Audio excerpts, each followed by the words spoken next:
নুন হলুদে সিদ্ধ করা।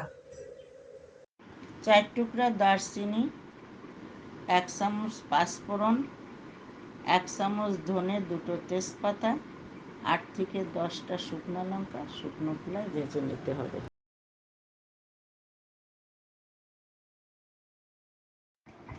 মিক্সিতে এটাকে ডাস্ট করে নিতে হবে। সিদ্ধ কুলটাকে এখন ফাটিয়ে নেওয়া হলো।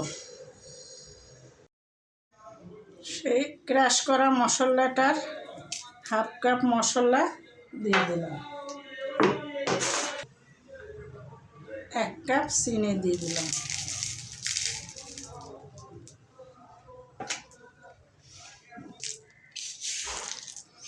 চিনিটা দিয়ে এটাকে ভালো করে মিশিয়ে নিতে হবে যাতে মিষ্টিটা সমপরিমাণভাবে মিশে যায়। 1 কাপ তেল দিলাম,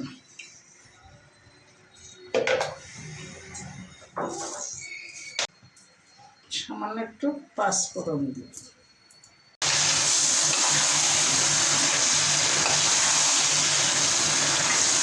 এতে সামান্য একটু হলুদ দিতে হবে।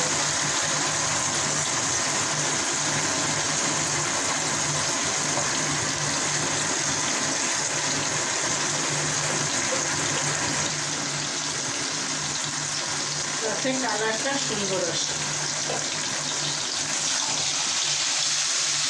1/2 চামচ পরিমাণ কাশ্মীরি লঙ্কার গুঁড়ো দিয়েছি যাতে কালারটা সুন্দর আসে।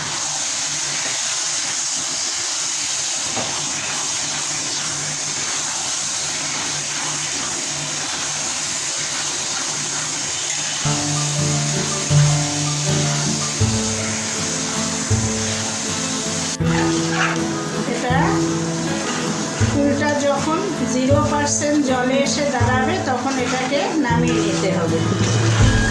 একটু শাহি গরম মশলা দিয়ে দিলাম যাতে সেন্টটা ভালো আসে।